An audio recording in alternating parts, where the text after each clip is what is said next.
watching Medfield TV, community shows.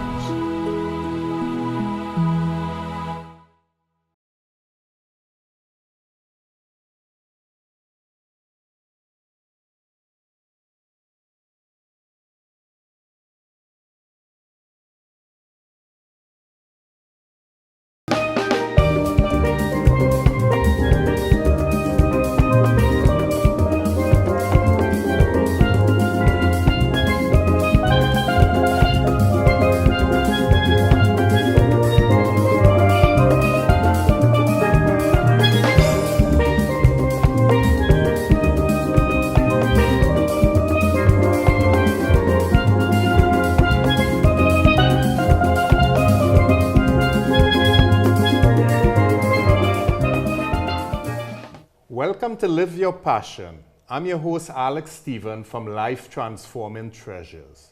On Live Your Passion, our guests share their stories and challenges and how they embraced and overcame them. Hopefully, you can use some of their wisdoms to help you on your journey. I'm a motivational speaker and a business and personal coach. You can get more information on my website, alexstephencoaching.com.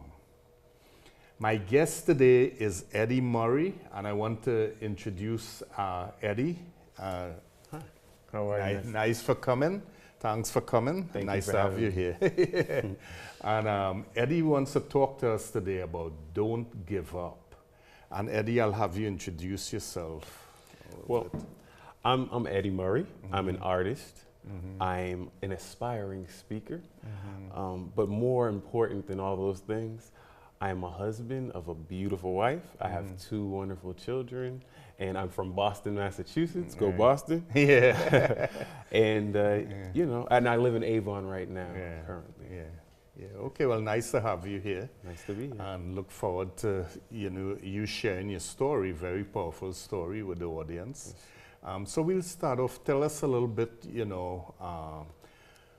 how things happened for you. I know you were a teenager and, things in your family with your mom and dad wasn't working out that well. So you could give us a little idea, the background of how things transpired for you at that point in your life. Well, I'm a middle child. I had two brothers, an older brother and a younger brother. And we lived in Boston for a little while. And my parents, they had a somewhat turbulent relationship. A lot of fights back and forth. And to make a long story short, they ended up splitting up. And I had to move to a different state with my mother. But before we moved, I was really into sports. I was a basketball player. I loved basketball, super competitive. I liked music, but it was a struggle just getting through some of those teenage years because of the turbulence At home. Yes. So you moved to Atlanta, was it? I moved to Georgia, yes. Georgia. A little warmer. Yeah, a lot warmer. A lot warmer. Yeah. But going to Georgia, it was a humongous transition for me. In short, I didn't like it. I hated it. Different way of speaking. The culture was different. I just didn't want to go. The academics, the sports didn't translate from Boston to Atlanta either. And I didn't think my mother quite understood that at the time. And it was just very difficult for me to adjust in a whole new world at that age as a teenager. But you ended up playing basketball and, went through the transition. It was a tough one. Yeah. And, tell us what happened at the basketball game when you were around 18 years old. So I actually got into some sports in Atlanta, and they were going well. They were going very well. I played for a few years, and after playing for some time, I was just playing a pickup game with some of my friends. And I was so into the game. It was one of the most aggressive pickup games I've ever played, and it felt so good. Afterward, I had my brother and we were getting into a little bit of an argument about, oh, Eddie, you cheated, you blah, blah. Yeah. But when I got home after the game, I started to feel this extremely strange sensation in my right shoulder, like the numbing, tingling feeling you get when you sleep on one side too long. And it slowly started drifting through my whole entire body. I noticed that my right hand no longer was working. I couldn't even move my fingers. And slowly, it started to shift into my other side. I had a bunch of my friends that we just played pickup ball with at the house with me. And I could feel that sensation that was in my arm starting to go down to my core, down through my chest. And my mother was pretty calm, but I said, Mom, I don't know what's going on, but I'm feeling this pain. I need to go to the hospital, but I'll be back. I'll be right back. And we hopped into the car, and this is where I believed that I was going to die, to be quite honest. Intense. The pain was something that was just something I can't even describe even to this day. I couldn't really feel my arms at this point, and I was praying to God, I don't know what's going on. I was doing all the Hail Marys, the whatever people who believe in God do. When I got to the hospital, the people at the emergency room were like, get him in the back, because they said, sign yourself in. And I couldn't even grab the pen. They wanted a urine sample. I couldn't even pull my pants up. And to make this very long story shorter, when I woke up the next day in the hospital, I couldn't move anything from my chest down.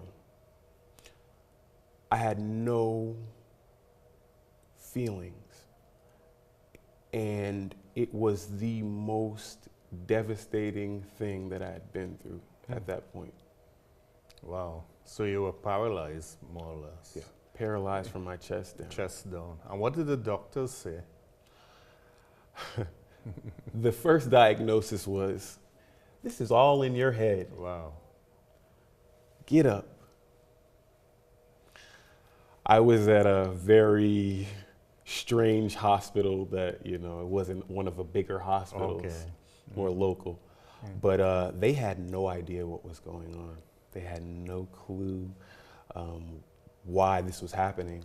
They pumped my body with steroids and all different types of things just to test out what was going on with me. And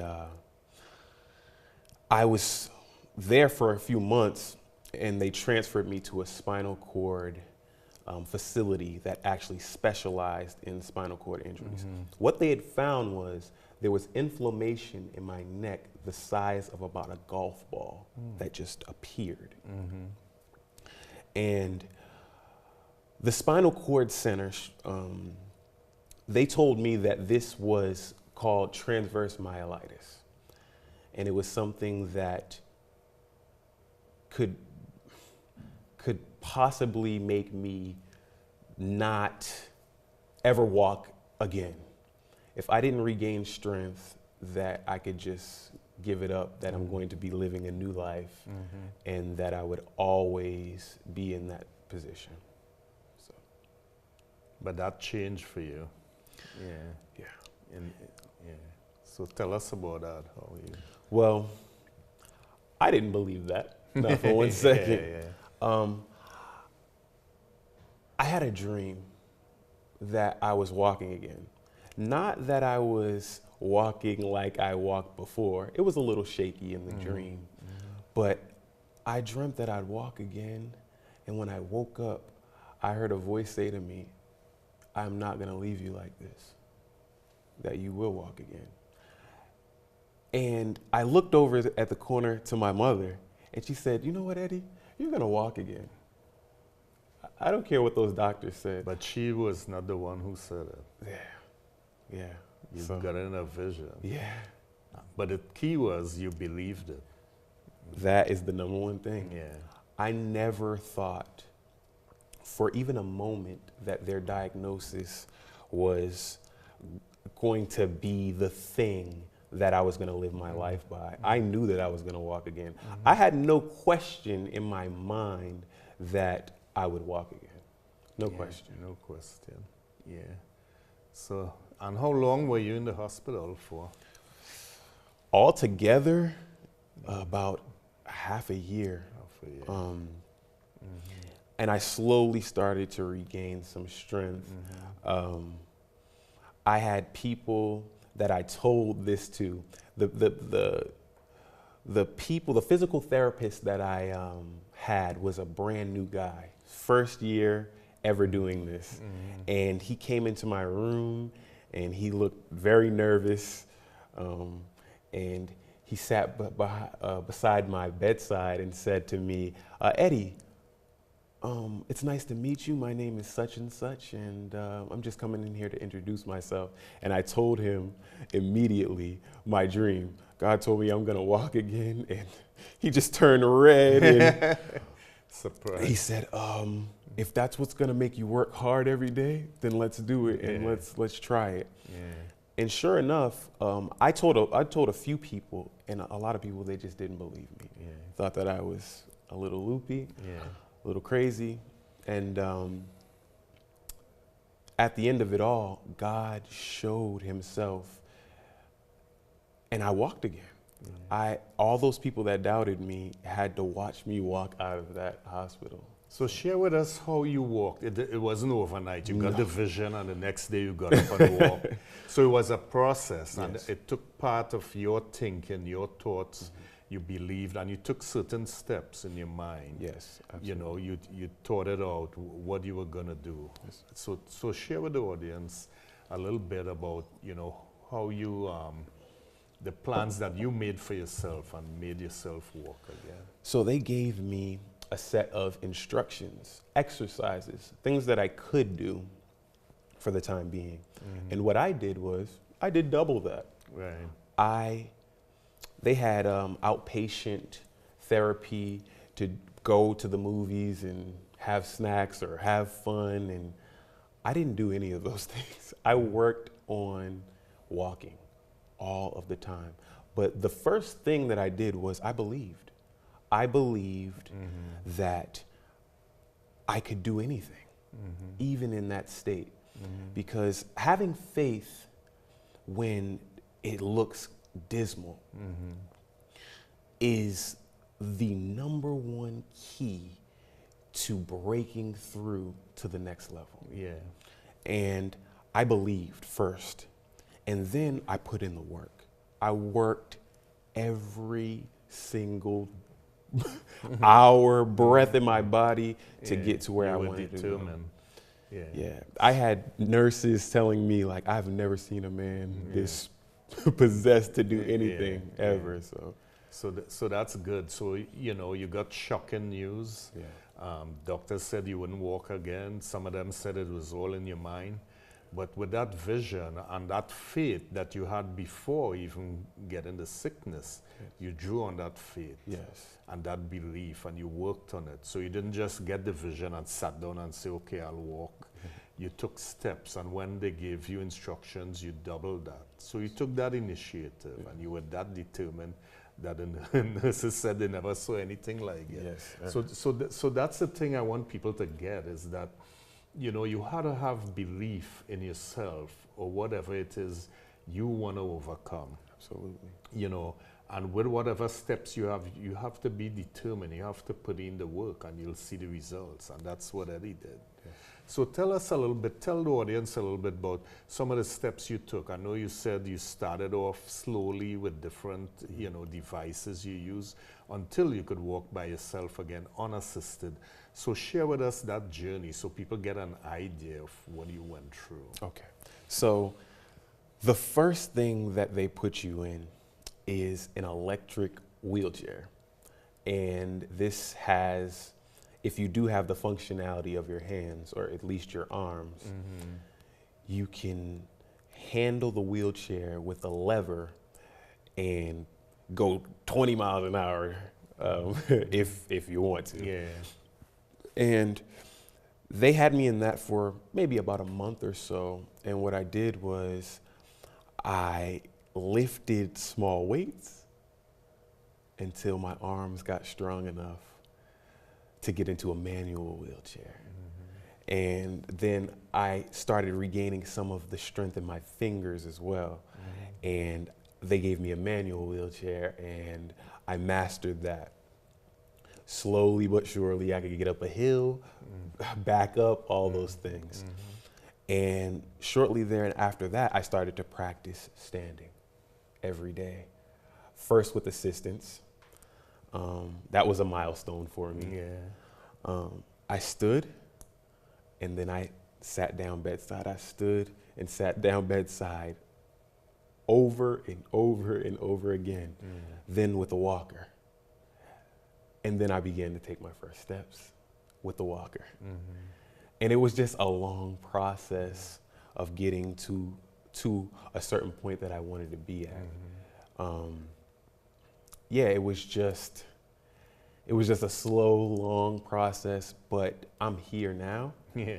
And I'm blessed. You're I'm blessed. So you took the steps, you know, to get out of that situation because you had that vision and you saw yourself walking again. And you know it was going to be, you know, a tough situation. It wasn't going to happen overnight. It would be good if it did. But it did not. And you stuck to it. And you walked. So you started to walk and without the assistance of any device. And you thought everything was going to be good again, you know, fine. And then your mom got sick. Yeah. So I was just getting in the groove, getting back into feeling somewhat to my new normal. Yeah. And my mother got extremely sick. She had lupus. She's had lupus she was diagnosed with it a long time ago, but it comes and goes. And this time it hit extremely hard. I was her caretaker. It was just me and her in the house for a while when my brothers were off at college and had their own families and things. And she was unable to care for herself. I'll tell you a quick story. She had dialysis. And I was driving, she was driving back and forth to dialysis, and I noticed that her driving was a little slower. So I said, Mom, I'm gonna take you to dialysis. And she said, Eddie, I was just thinking about that. I think that you should. So I did. We got home one day, and my mom, I went to go hit the garage opener, and it wouldn't turn on. And I was like, what's going on? So I got out the car and I lifted the garage manually and all the lights were out. And I was like, what's going on? My mother had forgot to pay the bills. It was devastating because my mother was like my superhero, you know? I called the banks, all the money was in the bank still to pay them. She just forgotten. And I realized then, like, this is serious. Yeah. It just got worse and worse. And eventually we had to move her to rehabilitation centers for herself. And it slowly went back to going into like hospice care where she would later pass. And even though I've been through so many hard things, that was probably one of the hardest things I've ever had to do. So when you thought you coming over your challenges then, Your mom got sick and she passed away. And you had to move back to Massachusetts. Yeah, we, before she passed, we moved her back to Boston because that's where our family was. And I had to take where I knew and bring it back to Boston. At this time, I was, I had all my friends in Georgia, and it was such a transition again to go right back into. So it was a roller coaster. So, but what I did was when I got back here, I set some goals for myself. I went back to school, and I went to college, and I got a job. These are things that I was never expected to do again. And I got married. I got married. I have 2 beautiful children. It's just something to me that just less than a decade ago, I was in a place where I would never, ever, no one would dream for me to even have a job and have a family. So tell us the job you do now. Oh, ironically, I walk for a living. I am a mail carrier for the United States Postal Service, as well as an artist.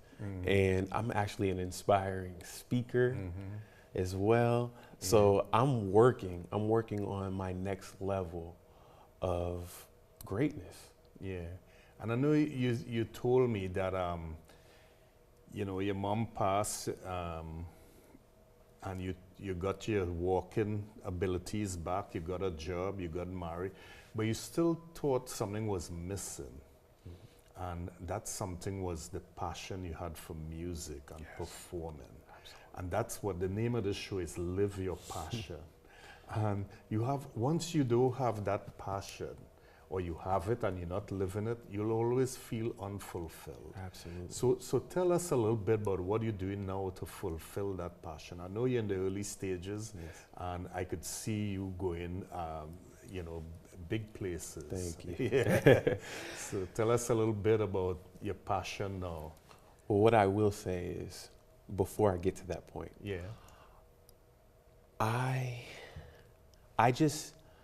I didn't know, my focus changed. So when I was in that situation, my focus changed to walking. So I kind of put that other stuff on the back burner. And once I got to the point where I was walking and got a job and all these things, and I thought that that's all that I wanted, I realized that that was missing, and it was music. I've always loved music. I've always loved to create, whether it's art or singing or rapping or whatever it is. And I'm actually working on an EP. I have a single out right now called Don't Give Up. And it actually is therapy for me to sit down and write a song about how I'm feeling, what I'm going through. It's something that it's gotten me over the hump. Even when I was in those terrible situations, I just wrote everything down, and it got me through. It got me through. And I realized that my passion is music. And I realized that I have to do it. It's something that is just inside of me that won't ever go away. You have to get it out. You gotta do it. Yeah. So you, Eddie, you went to school, you graduated, you got involved in your church. You said you were a deacon. Yes, sir. You met your wife, got married, have 2 kids. So you didn't let those challenges hold back your entire life. It was a moment in time that it held you back for that time, but you found ways on how to overcome it. Going back to school, finding your passion, getting a spouse that you all have a good relationship, different than what your mom and dad went through. Absolutely. So you build your life, how you want it, how you envision it, and that's what we want people to hear, is that you could do it. And you took the steps to get there. Yes. And so now share with us how you given back from your experience and your talents and gifts. So I haven't gone in a little while, but Yeah. I gone back to the hospital that diagnosed me, and I speak to people who have actually gone through the same thing I've gone through. I was in the same wheelchair, and I can tell them, don't give up. Yeah. Because there is light at the end of the tunnel. You can do anything. You can be anything. All you have to do is believe. Yes. And just me being there and seeing me, they are like, wow, that's amazing. Yeah. And I mean, I've spoken at my church.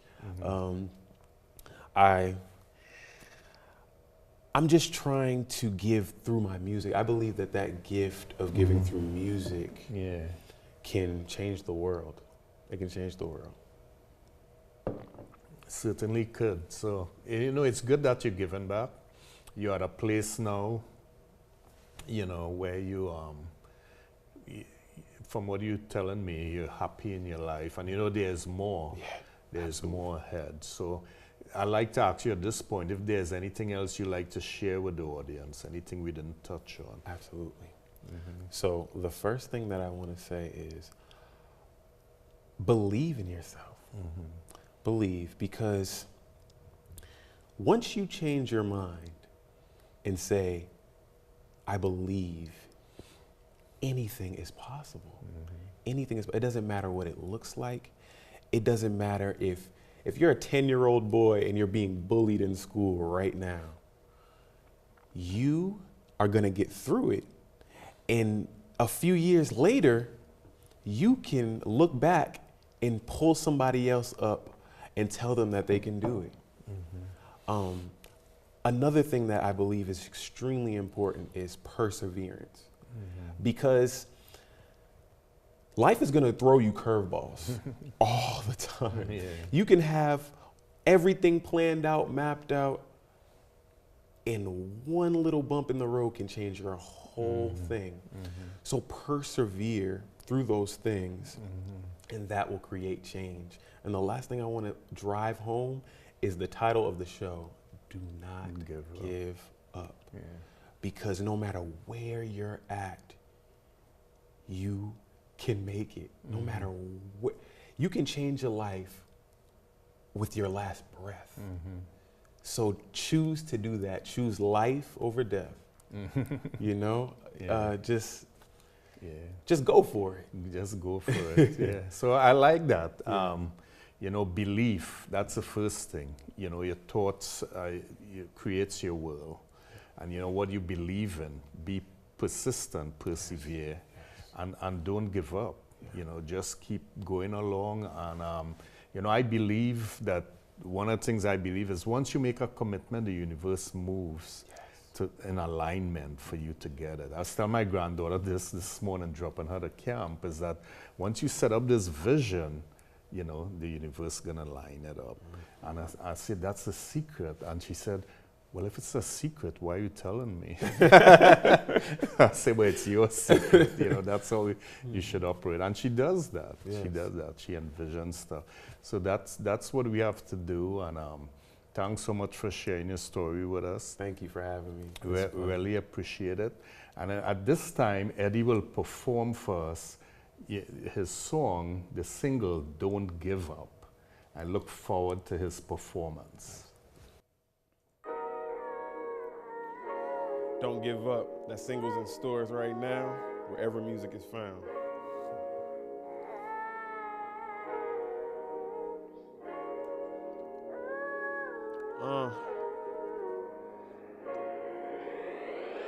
Wish I didn't really care if you live or die. Wish your 9 to 5 didn't slowly kill my drive. Wish the corporation paid didn't make me feel a slave and I really was okay with barely getting by. Wish I didn't feel so fly in a suit and tie. And in bed at night before I hit the lights, I didn't see myself in new arrives. When it's really crunch time and it's do or die.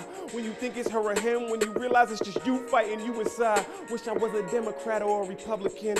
Wish I didn't know the facts and the system wasn't whack and I couldn't really feel black suffering. But another black man giving up again, it's too easy, I gotta pick up this pen. Know when life gets tough, there's a light in us that can only make a brother really comprehend. Homie, don't give up, homie, don't give in. You just tripping again, just take a look back at what he's brought you through and realize you win. Homie, don't give up, homie, don't give in. You just tripping again, just take a look back at what he's brought you through and realize you win. Homie, don't give up, homie, don't give in. You just tripping again, just take a look back at what he's brought you through and realize you win. Homie, don't give up, homie, don't give in. You just tripping again, just take a look back at what he's brought you through. Wish my mama never passed, she already did. And it makes me really sad she won't see my kids. I thank God for your life, mommy. Every sacrifice, man, you laid down your life so that I could live. So when things happen now, I never trip. Cause if I can get through that, I can get through this. I'ma work so hard, getting close to God. Only think about a milli when I reminisce. But it's not just for myself, just to be legit. Because wealth's passed down, I can teach you rich. It's not just about a car, God, I'm shooting for the stars. So the words hit the scars of a broken kid. No success is never quick. Life is full of little slips. It's there to push you, my homie. Don't quit where there's pain, God is shelter from rain. If you're looking for change, I can tell you this. Homie, don't give up. Homie, don't give in. You just tripping again. Just take a look back at what he's brought you through and realize you win. Homie, don't give up. Homie, don't give in. You just tripping again. Just take a look back at what he's brought you through and realize you win. Brother, don't give up. Sister, don't give in. You just tripping again. Just take a look back at what he's brought you through and realize you win. Homie, don't give up. Homie, don't give in. You just tripping again. Just take a look back at what he's brought you through and realize you win. So we're back from the performance. Thanks a lot, Eddie. That was great. Thanks so much for being on the show, gracing us with your presence and with your performance, the song. Thanks for having me. And I know it will touch a lot of people who going through, may not be the same challenges, but whatever challenges, you could use wisdoms from Eddie's story to help you on your journey. And what I like to do on the show, all my guests, I present them with an autographed copy of my book, Courage in Our Hearts. The forward is by Les Brown. So this is your copy. Thank you so much. You're very welcome. And what I like to do on the show too is from my book, Inspirational Life Quotes, a collection for your daily motivation. I like to read the quote of the day. And today's quote is, wow, live your beliefs and you can turn the world around. Henry David Thoreau. Yeah. Always seems to be on spot. The day we do the show, it's the quote always corresponds to the message. So I just want to show a couple of my other books that I have. Discover Your Inner Treasure. And this is an action guide. And on my website, alexstephencoaching.com, you could get an e-version of this, a digital version for free. And we also have, my wife and I wrote this IP Goals Made Easy for parents with special needs children. So thanks again for joining us on Live Your Passion. Again, my name is Alex Stephen. My website is alexstephencoaching.com. I could be reached at info@alexstephen.com. And Eddie, how could people get in touch with you? Any social media, Instagram, Twitter, @prodigalson _ in between prodigal and son. And you can look me up on Facebook at Eddie Murray. I have the single Don't Give Up, Don't Forget About It. Yeah. You can find that anywhere music is sold, basically. And my wife, she has a book coming out called I'm Not Sleepy, children's book, perfect book to put you to sleep. So be on the lookout for that as well. Thanks a lot. So thanks for joining us, and see you next time on Live Your Passion. Thank you. Thank you.